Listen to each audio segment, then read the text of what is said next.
go over the game that surprised a lot of people, and that's the Packers and Bears. Yeah. A lot of takeaways from this game, but the biggest one was all offseason, Bears fans were all hyped up. This is our year. This is our year. We got Terrell Edmonds. We went for DJ Moore, improved their offensive line. Justin Fields, early odds favorite for MVP. And they could not have had a more embarrassing start to the season. Losing to the Packers, who nobody knew how good Jordan Love was. Jordan Love, I thought, looked pretty good overall. I think when Christian Watson gets back, that's going to be a pretty decent offense. I actually do kind of like their receivers and their run game. Luke Musgrave made some nice plays as their rookie tight end, and their defense played well. But for the Bears, this was a game where we talked about the Lions overcoming a hurdle if they're going to become the world beaters that they expect themselves to be. For the Bears, this was your chance to finally take the reins for the Packers, a Packers team that has owned you for your entire history. And you went out there and you played pretty terribly. Defensively, offensively, Justin Fields was struggling to throw the football. He's always going to be a good runner, but can he make those reads? Can he make those throws? Week one, he couldn't. And that's what concerns me with the Bears. Week one, I can't put too much stock in it, but so far, it looks like the Packers are going to be a sneaky good team. And for the Bears, I don't think they improved all that much. Yeah, the Bears, like, your specialty is supposed to be defense, Matt Eberflus. And then Jordan Love was able to march the ball up and down the field on you.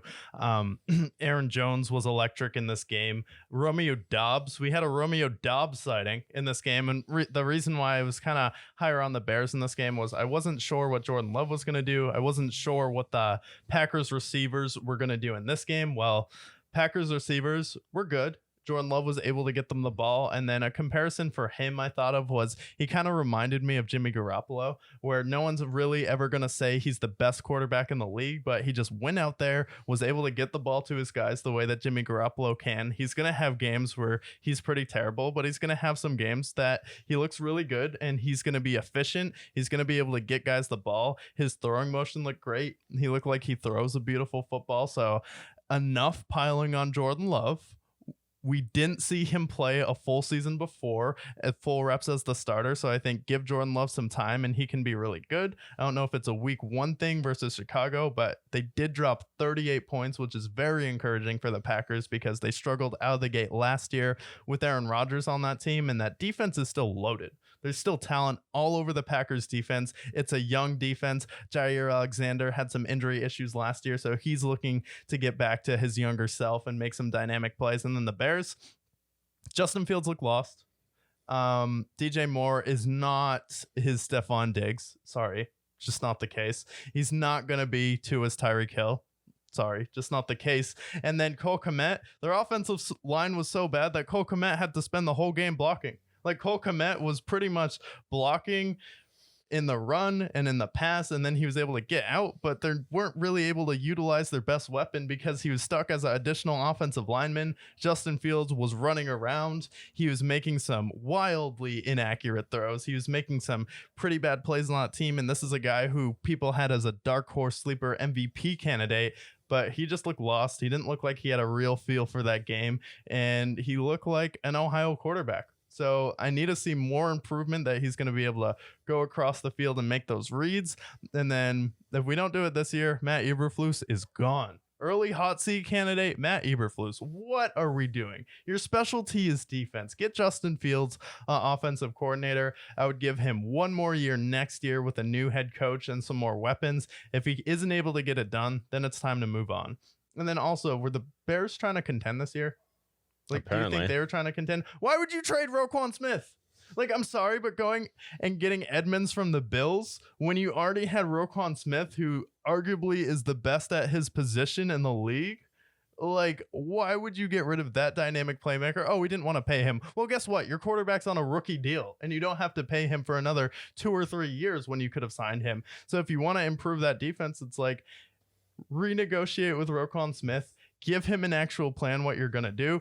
But Roquan Smith, I guess he knew better, and he's like, this Bears team isn't going to be good. He must not have believed in Justin Fields, and I don't blame him for wanting to play with Lamar Jackson, who it looks like Justin Fields is just a knockoff of Lamar at this point.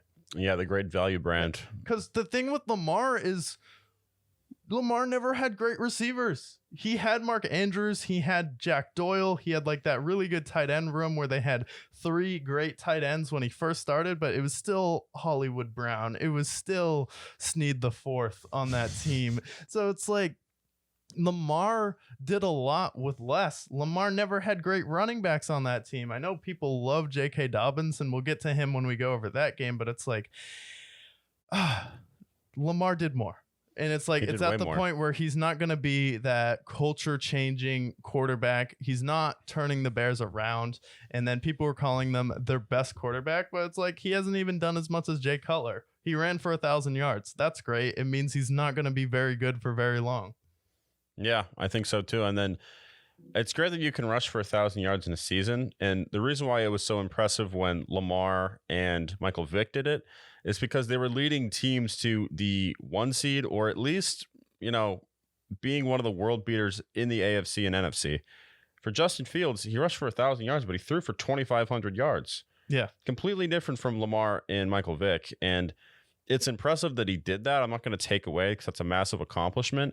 But at the same time, your team still got the 1 seed at the end of the day. Yeah. The number 1 overall pick, that is. Like, yeah. It's still, you still got to be able to throw the ball. You're a quarterback at the end of the day. We don't need you to be the running back. You guys had David Montgomery last year. And, this year you got Khalil Herbert. But you got to be able to be a quarterback at the end of the day and move the ball down the field. Because if you're down and you need to overcome a big deficit, you can't just be running your way out of games. Yeah. So I've lost my faith. I don't know how I feel about Justin Fields. Yeah, it's like he was injured last year. And it's like with rushing quarterbacks, it's like you kind of have to plan for injuries too. Justin Fields is a guy who I thought could take the next step. It's week 1. We'll see how bad the offensive line is. Usually it takes till like week 6 or 7 for offensive lines to start firing on all cylinders, but they look pretty bad. Their offense looked anemic, and DJ Moore will be a guy. He's not going to be that life-changing receiver, though, that Bears fans thought he would be. So, tough loss for the Bears. Good, solid performance. Shout out to Jordan Love. He's gotten so much hate. It's time to stop. Let the guy just go out there and play football. Wait for him to suck before you rip him. It was